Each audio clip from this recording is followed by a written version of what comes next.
Les invito a buscar en sus Biblias en el libro de Efesios, en el capítulo 3. Vamos a mirar ahí un capítulo interesantísimo, el libro de Efesios en el capítulo 3. Una de las cartas del Nuevo Testamento que más me impresiona, me gustan, es el libro de Efesios por el contenido, la profundidad que tiene.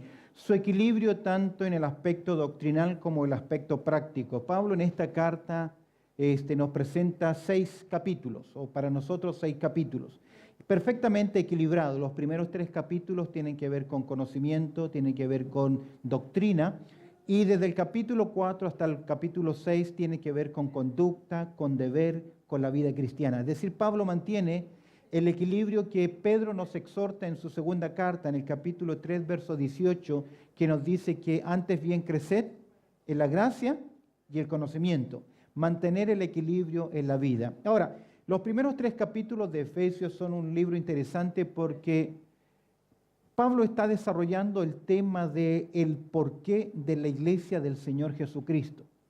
Y en estos 6 capítulos se nos presenta que la iglesia del Señor Jesucristo, si bien es formada históricamente en el tiempo después de la obra de nuestro Señor Jesucristo, en la mente de Dios la iglesia, los creyentes han existido o son considerados de eternidad hacia eternidad. Si bien es cierto, la tierra, el ser humano, Dios estableció las lumbreras para establecer nuestro tiempo, en la soberanía de Dios, en la omnipotencia de Dios y en la eternidad de Dios, Dios no habita en el tiempo, en el espacio como nosotros lo hacemos. Dios habita en la atemporalidad. Dios no puede ser medido por el tiempo.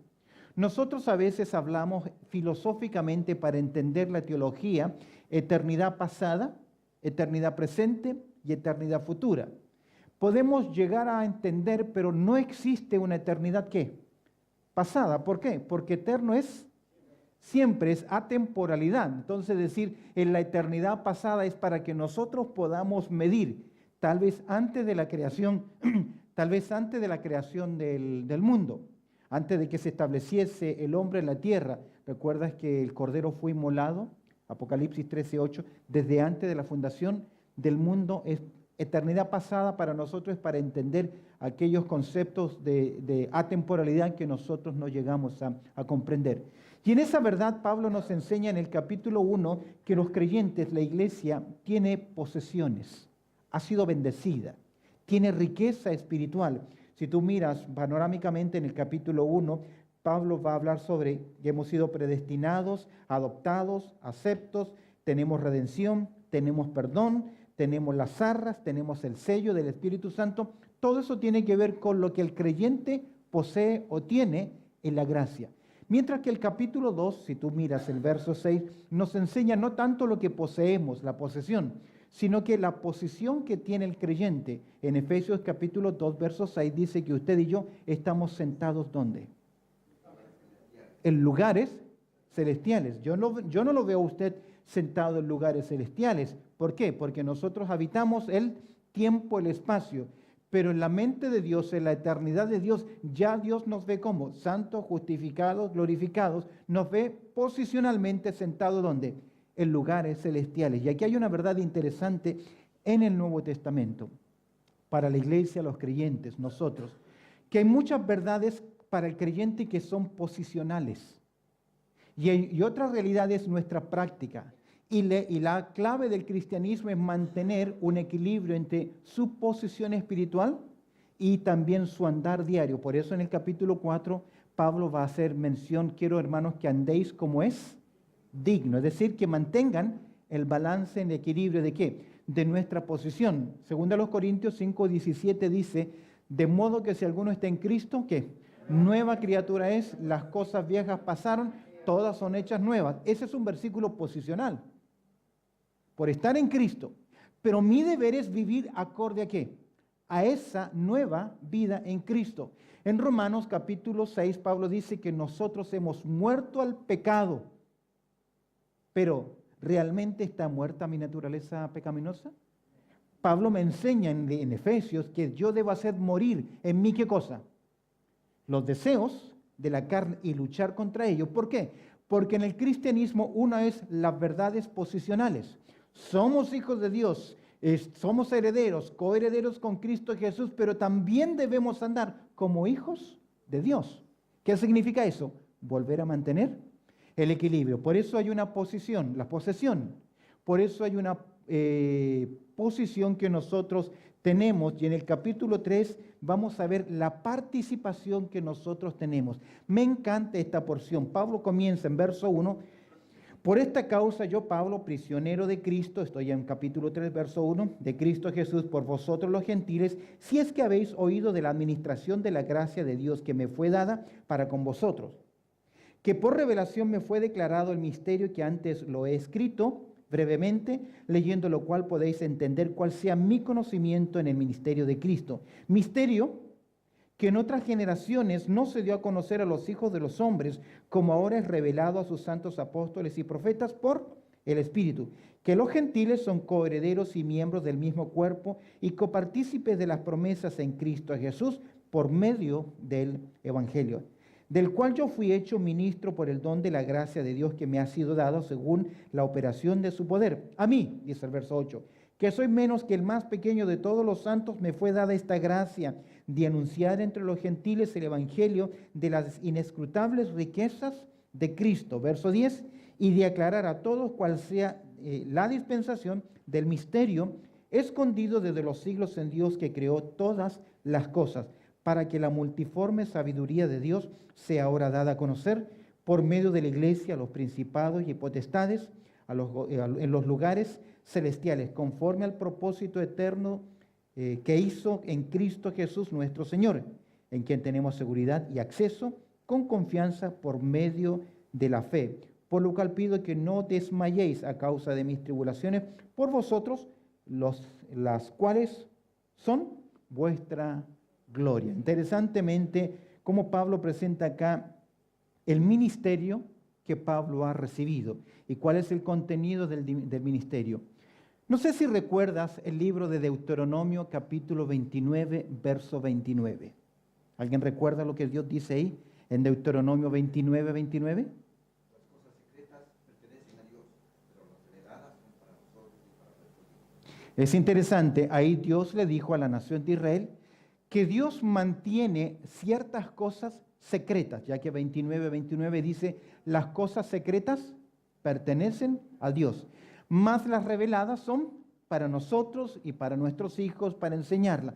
Eso me enseña que Dios no nos ha dicho, por así decir, todo lo que nosotros vamos a conocer. Dice que en parte conocemos, pero llegará un momento en que nosotros tendremos conocimiento pleno. Ese conocimiento pleno no será ahora, hoy en esta tierra. Será cuando estemos nosotros cara a cara con nuestro Señor Jesucristo, comprenderemos ciertas cosas que en el día de hoy luchamos.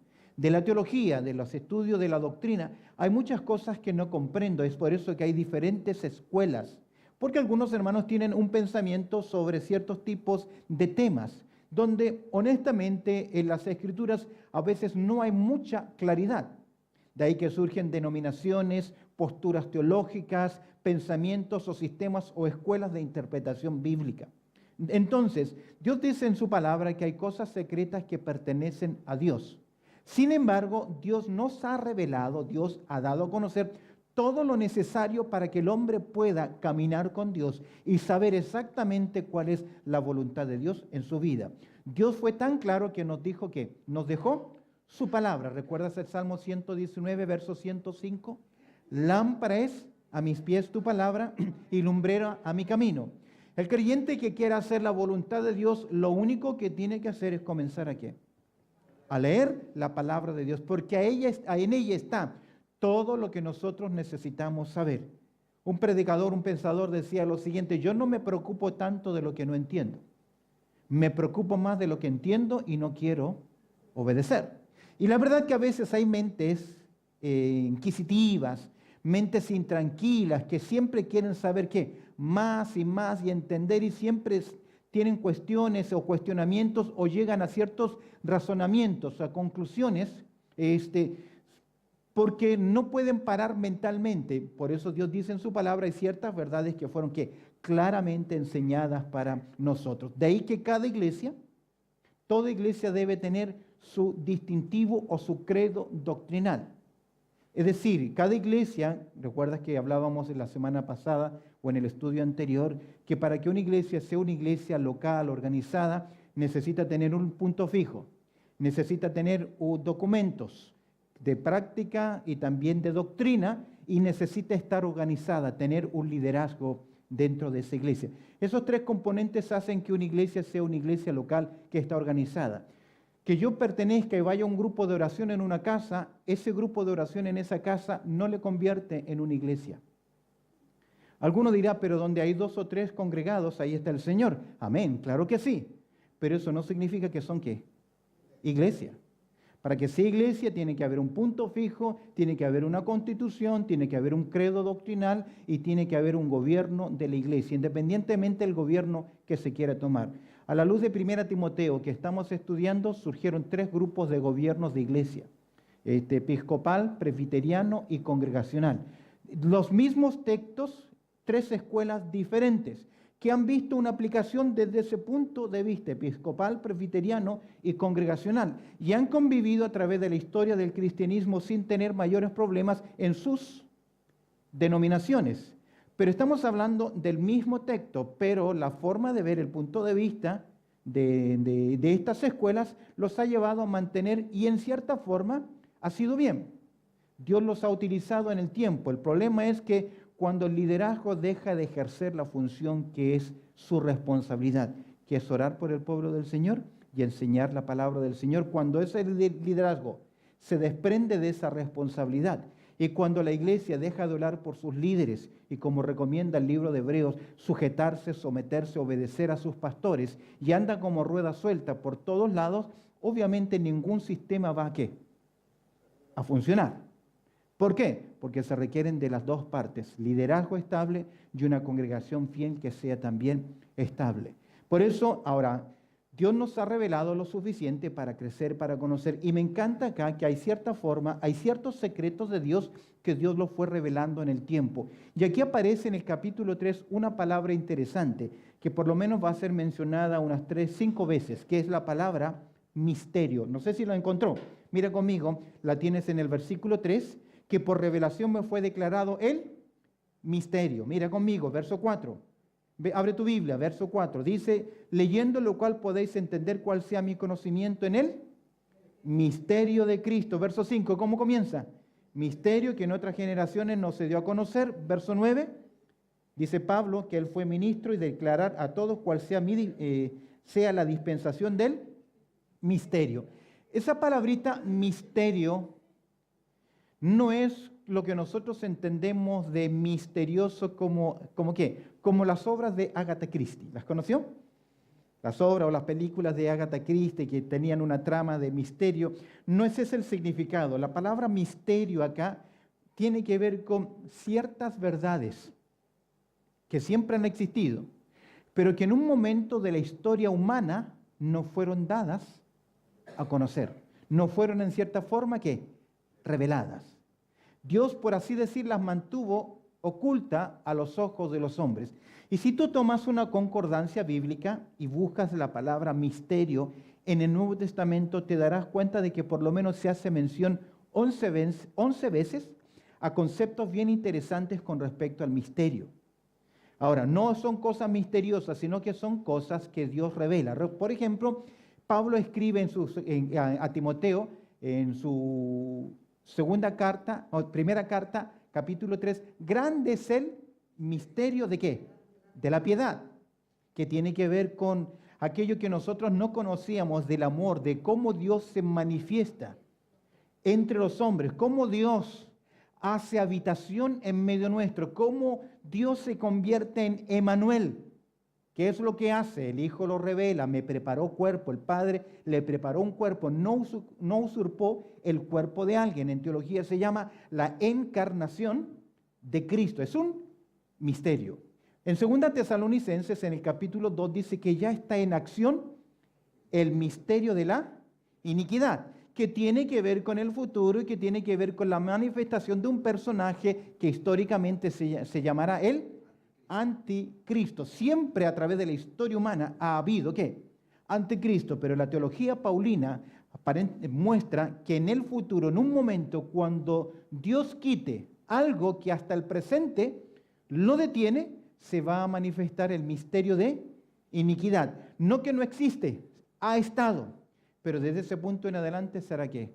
Manifiesto, visible. Por eso Pablo dice acá que él recibió cierto misterio, cierto secreto que antes no había sido dado a conocer. ¿Cuál es? Comenzamos con verso 1. Dice el apóstol Pablo y nos presenta su contexto histórico. ¿Dónde está Pablo? Verso 1. Por esta causa, este es una especie de nexo a lo que va a decir del capítulo 2, por esta causa. ¿Qué es lo que nos habló en el capítulo 2? En el capítulo 2, a partir del verso 11, Pablo nos ha hablado cómo nosotros los gentiles, que estábamos sin Dios, sin ley, sin esperanza, sin promesas, sin Cristo, sin pacto, sin nada, cómo Dios mira a los gentiles con misericordia y los que estaban lejos han sido hechos cercanos. Han sido incluidos en un nuevo pueblo que el apóstol Pablo le llama el nuevo hombre, que es la iglesia. Los creyentes, como nosotros gentiles que no teníamos esperanza ni nada, hoy somos alcanzados mediante la predicación del evangelio. Es por eso que Pablo presenta desde el verso 11 cómo Dios en la cruz reconcilia a ¿quién? Hombre, mujer, esclavo, libre, judío o gentil. En la iglesia son ¿qué? Un nuevo hombre, son un nuevo edificio, es un solo cuerpo. Entonces Pablo dice, por esa causa, por yo llevar el mensaje ¿a quién? A los gentiles. ¿Dónde está Pablo ahora? Está en la cárcel. ¿Y por qué está en la cárcel? Porque en Hechos capítulo 22, sus paisanos judíos lo acusaron y quisieron lincharlo. ¿Recuerdas que Pablo llega a Jerusalén y va al templo? Y comienzan a acusarlo. Ese es el que mete a gentiles en el templo, en el lugar de Dios. Y levantaron acusaciones y quisieron lincharlo. ¿Por qué a Saulo? ¿Quiénes son? Cuando uno estudia el libro de los Hechos, son los judaizantes. Un grupo de personas que, al igual que Pablo, o siendo Saulo en el pasado, creían que el mensaje de los creyentes y el evangelio de Cristo era una blasfemia a la tradición hebrea, a la ortodoxia judía. Ellos no ven lo que por gracia y misericordia Pablo pudo ver, que es la persona de Cristo Jesús. No lo ven. Y se convierten Pablo se convierte en objeto de persecución. ¿Dónde llegaba Pablo a ministrar? ¿Quiénes iban detrás? Judíos, judaizantes, diciendo, no es autorizado. Y para ser salvo y asegurar la salvación, ustedes tienen que circuncidarse, tienen que guardar los rituales que nosotros por herencia hemos recibido. Y pretendían confundir a la gente. Un clásico ejemplo en el Nuevo Testamento es la carta a los Gálatas, donde Pablo tiene que decir a los hermanos, fuertes palabras, tan necios sois, tan falto de entendimiento sois, que habiendo comenzado por el Espíritu, vais a terminar ¿dónde? En la carne. No está diciendo que eran creyentes carnales, mentirosos, no. Lo que les está diciendo es que conocieron un evangelio de gracia, de libertad, y quieren ahora esclavizarse con los rituales. Es por eso que en Colosenses, Pablo que dice, nadie os juzgue en comida, ni bebida, ni en día de reposo o fiestas de lunas. ¿Por qué? Porque en Cristo Jesús, en la gracia, somos ¿qué? Libres. Libres. Venía pensando hoy para acá, venía hacia la iglesia y va un carro pequeño que adelanta velozmente, se mete a la vía contraria para adelantar un camión. Y lo hace velozmente y casi no alcanza a adelantarlo cuando ya venían los vehículos del otro lado. Y más atrasito venía un carro de policía, pero no lo vio el policía. Y yo dije, ¿cómo es posible a uno que siempre respeta las leyes y se equivoca una vez, ¡pap!, y lo cachan? Y uno le puede decir al policía, por favor, yo siempre he cumplido ¿qué? La ley. Es que la ley no me felicita porque yo haga las cosas bien. ¿La ley qué hace? me castiga cuando hago las cosas mal. Y no importa que hice 99 buenas y me equivoqué en una, la ley me va a castigar. ¿Por qué? Y fue lo que los hermanos no entendieron. La ley nunca fue entregada ¿para qué? Para bendecir. La ley fue entregada ¿para qué? Por eso Pablo entiende ahora un evangelio diferente. ¿Por qué Pablo está en la cárcel? Porque sus paisanos no entendieron esto. Y quisieron lincharlo y él dijo, no, si me van a juzgar, que me juzguen ¿dónde? En Roma. Es por eso que el verso 1 Pablo dice, por esta causa yo Pablo, prisionero ¿de quién? Lo tiene Roma. Lo tiene Roma privado de su libertad. Pero él no mira sus cadenas. Él mira la gracia de Dios en su vida. Y él entiende una cosa que a veces en nuestra teología nos cuesta vivir, no entender, nos cuesta vivir. Romanos capítulo 8, verso 28 dice que Dios tiene ¿qué? Todo el control, que todas las cosas que nos ocurren son ¿para qué? Para bien aquellos que aman a Dios. Sabemos el versículo, sabemos Romanos capítulo 8, verso 28, pero no vivimos acorde. Nuestro pensamiento teológico no es acorde a esa verdad. Porque esa verdad me dice que lo que me ocurre en mi vida, ¿qué es? Para provecho en mi vida. Y no siempre lo acepto. Y a veces quiero adelantarme a las cosas. Es por eso que Pablo dice, si yo soy prisionero ¿de quién? Mira, de Cristo, Jesús. ¿Por qué razón? Mira el texto. Por vosotros, los gentiles. Pablo fue privado de su libertad por traernos a nosotros un mensaje que libera. ¿Recuerdas Romanos capítulo 1, verso 16? Que dice, porque yo no me avergüenzo del evangelio, porque es poder de Dios para liberación. Y usted sabe que Pablo siempre en su ministerio en una ciudad llegó a donde había judíos, pero después ¿a quién iba? A los gentiles. ¿Por qué? Porque su llamado al ministerio fue llevar el evangelio a los gentiles. Esto casi parece una oración. Mira el verso 14 del capítulo 3. ¿Cómo comienza?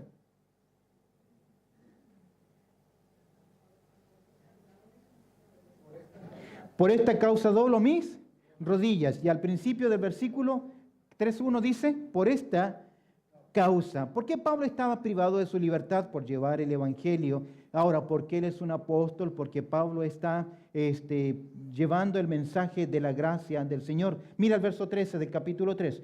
Por lo cual, pido que no desmayéis a causa de mis tribulaciones, por vosotros, las cuales son vuestra gloria. ¿Por qué le dice él? Si estoy privado de la libertad fue por llevarles el mensaje.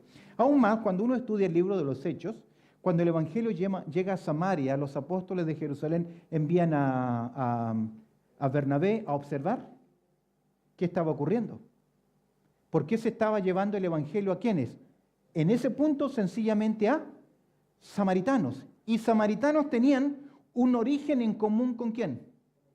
Es por eso que cuando Pedro llega a predicarle el mensaje a Cornelio, un gentil, en esos Hechos capítulo 10, en el capítulo 11, Pedro tuvo que explicar a los hermanos en Jerusalén por qué él fue a predicar el evangelio ¿a quién? A la casa de un gentil, porque los creyentes judíos en ese punto no estaban ¿qué?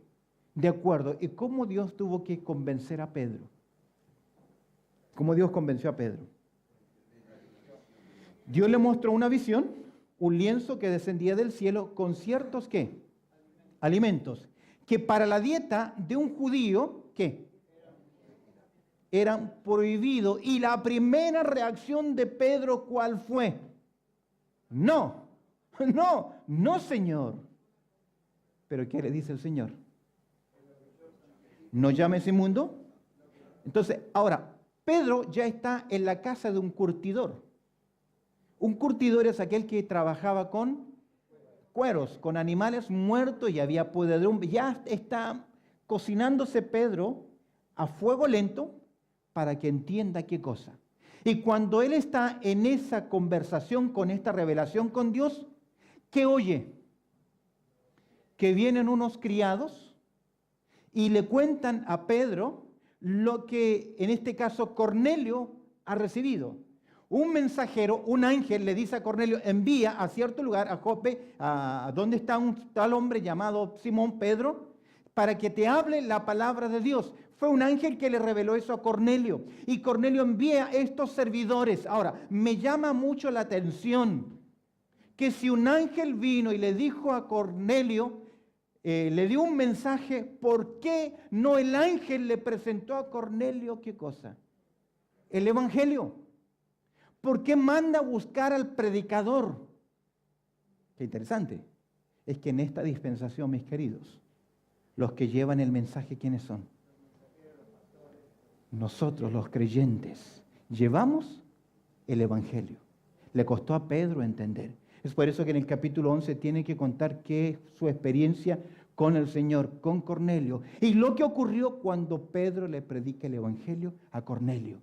Como la gracia del Señor, como el Espíritu Santo cayó para hacerles entender que lo que había ocurrido 15 años después de Pentecostés, 15 años después de Pentecostés, lo que había ocurrido acá en el día de Pentecostés, 15 años después se repitió en casa de ¿qué? De Cornelio, para que entendieran los judíos qué cosa. Que en la iglesia, que en el nuevo hombre ya no hay ¿qué? Judíos ni griegos. Pero Pablo está privado de su libertad. ¿Por qué razón?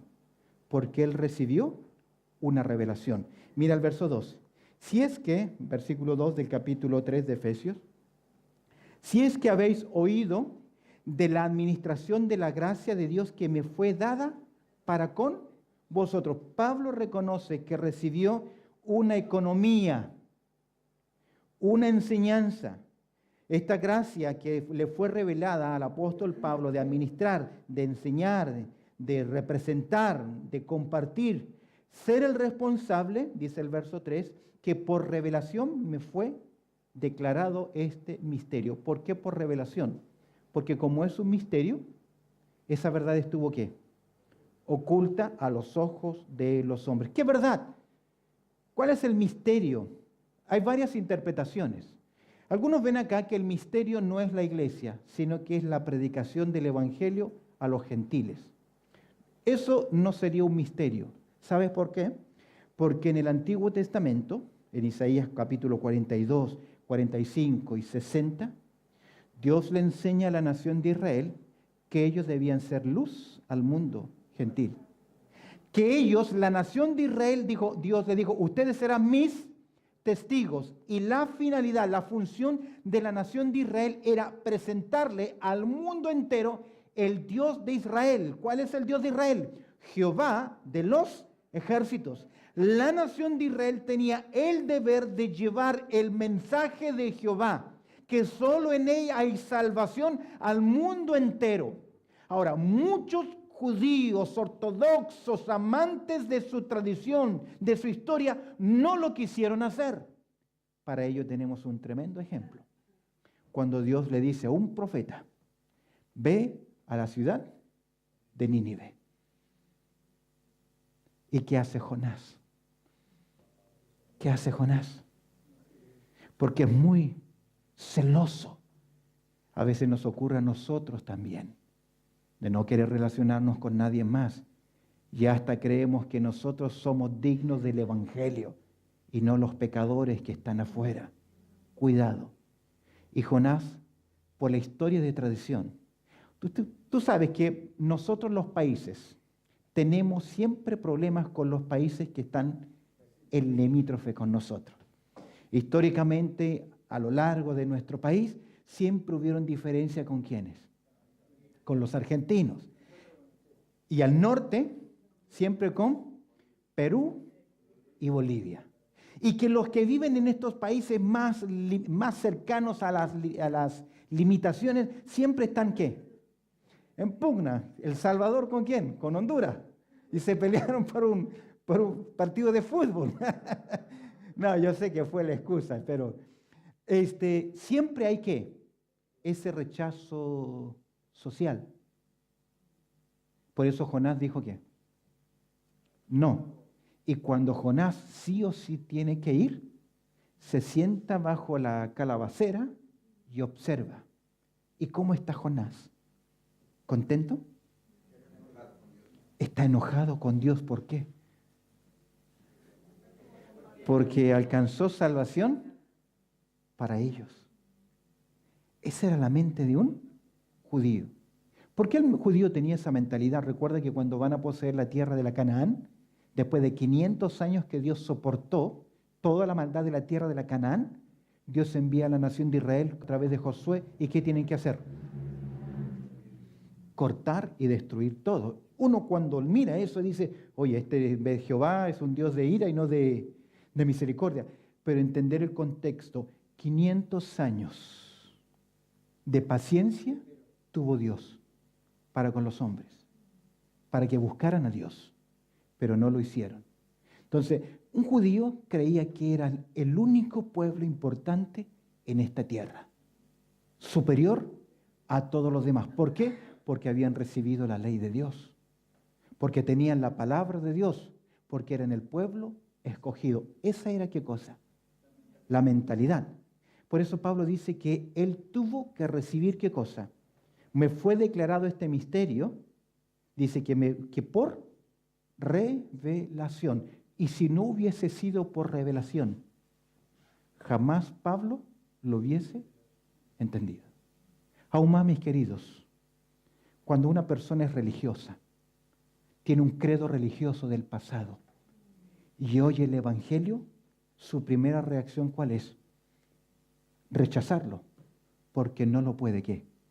Ver. Y si no es un acto de la gracia y la misericordia de Dios, obrado por la predicación del Evangelio y por el convencimiento del Espíritu Santo en ese corazón, no puede ver la gracia de Dios, no puede ver el Evangelio, no puede ver a Cristo. ¿Por qué? Según los Corintios 4:4. El Dios de este siglo, ¿qué hizo? Cegó el entendimiento de los incrédulos. ¿Para qué? A veces nosotros reaccionamos mal frente a aquella persona que nos rechaza, que no quiere creer, que no acepta a Cristo. No me rechaza a mí, no lo rechaza a usted. No está pudiendo ver ¿qué cosa? A Cristo. Necesita ¿qué cosa? Ya lo vamos a estudiar hoy en la carta de Pablo a Timoteo. Como Dios tuvo misericordia de Pablo, que pasando por alto su tiempo de ignorancia, cuando él actuó violentamente en contra de los cristianos, fue llamado a misericordia para sencillamente mostrar un ejemplo. Si un hombre tan malo, tan perverso, y no es que Pablo era malo y perverso de sentimientos de dañar a las personas, porque Pablo lo que estaba haciendo, persiguiendo a muerte a los creyentes, lo hacía en celo, en convicción. ¿Cómo te sientes tú cuando escuchas a alguien que blasfema el nombre de Dios, el nombre de Cristo? Otro día estaba mirando que ahí apareció una serie, se llama El Predicador, donde Dios en su serie se vuelve loco, deja de ejercer la función de Dios y él tiene que corregir a Dios para que vuelva a su estado original. Leí el previo de ese y dijo, esta es una serie que yo jamás quisiera ver ni oír, porque deshonra ¿qué cosa? El nombre de Dios. Eso es lo que sentía Pablo, Saulo. Él amaba ¿a quién? ¿A quién amaba Saulo en su religión? A Jehová. Y Jehová había dicho, yo soy, y ninguno hay otro que semejante a mí, ni siquiera igual, semejante a mí, no hay. Yo soy uno, dice Dios a la nación de Israel. Jehová, vuestro Dios, Jehová, uno es. Y luego los creyentes, ¿a quién adoran? A Jesús. ¿Cómo se sintió Saulo? Celoso, blasfemia. ¿Cómo es posible que este grupo de personas, que son judíos, muchos de ellos, adore ¿a quién? A un hombre que nosotros dimos el permiso, que pedimos que lo crucificaran y que Roma le crucificó. ¿Recuerdas cuando Pablo dice que el evangelio de la cruz es qué? ¿Locura? Claro que era locura para los romanos, para los judíos, para el mundo grecorromano. Era una locura. ¿Cuándo comprendió Pablo que estaba equivocado? solo por la revelación de Cristo. Es por eso que Pablo dice que por revelación me fue declarado el misterio, y agrega como antes os ha escrito brevemente, verso 4, leyendo lo cual podéis entender cuál sea mi conocimiento, y agrega, en el misterio de Cristo. ¿Cuál es el conocimiento del misterio de Cristo? Vamos al capítulo 2. Capítulo 2, mira el verso 11. Capítulo 2, versículo 11. Por tanto, acordaos de que en otro tiempo vosotros los gentiles, en cuanto a la carne, erais llamados sin circuncisión por la llamada circuncisión hecha con mano en la carne. Mira el verso 12. Mira el tiempo. En aquel tiempo, es decir, pasado, estabais, primero, sin Cristo; segundo, alejados de la ciudadanía de Israel; tercero, ajenos a los pactos de la promesa; cuarto, sin esperanza; y quinto, sin Dios en el mundo. Eso era nuestra condición en el pasado, bajo el juicio de Dios. Verso 13, ¿cómo comienza? Pero ahora, es un nexo de contraste. Pero ahora, en Cristo Jesús, vosotros que en otro tiempo estabais lejos, habéis sido hechos cercanos por la sangre de Cristo. Porque Él es nuestra paz, que de ambos pueblos, ¿qué pueblos? Judíos y gentiles, la gran división étnica, por así decirlo, que el pueblo hizo uno, derribando la pared intermedia de separación. Verso 15, aboliendo en su carne las enemistades, la ley de los mandamientos expresados en ordenanzas, para crear en sí mismo de los dos un solo nuevo hombre, haciendo ¿qué? La paz. ¿Cuál es ese nuevo hombre?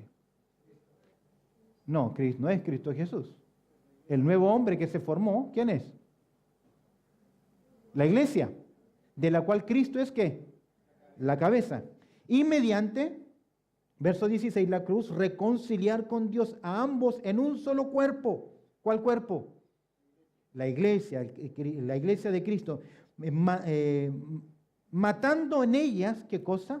Las enemistades. Y vino y anunció las buenas nuevas de paz a vosotros que estabais lejos y a los que estabais cerca, porque por medio de los unos y los otros tenemos entrada por un mismo espíritu. ¿A dónde? Al Padre. Así que ya no soy, me encanta, verso 19, ya no somos ¿qué? Extranjeros ni advenedizos, sino conciudadanos de los santos y miembros, otro nuevo título, de la familia de Dios. Pablo ya le va llamando a la iglesia cuerpo, nuevo hombre, y ahora le llama ¿qué? Familia. Por eso el verso 20 dice, edificado sobre el fundamento de los apóstoles y profetas, siendo la principal piedra del ángulo Jesucristo mismo. ¿Ves que acá el fundamento doctrinal de este nuevo hombre, de la iglesia, viene a través de Cristo, pero también a través de la revelación de quién? De los apóstoles y profetas, en quien todo el edificio, verso 21, bien coordenado, va creciendo para ser un templo santo en el Señor, en quien vosotros también sois juntamente edificados para morada de Dios en el Espíritu. Qué interesante. Por eso Pablo dice en verso 4, leyendo, lo cual podéis entender cuál sea qué cosa. Mi conocimiento en el misterio de Cristo. Verso 5, misterio. Mira el verso 5, importante. 3:5. Que en otras generaciones no se dio a conocer a los hijos de los hombres. Es decir, que en el pasado Dios no habló de la iglesia y de esta unión. Sí habló de la salvación de los gentiles, pero nunca habló de que ya no habrían diferencias entre judíos y gentiles, entre israelitas y el mundo gentil, sino que habría ahora solamente un nuevo nombre, un nuevo hombre, un nuevo cuerpo.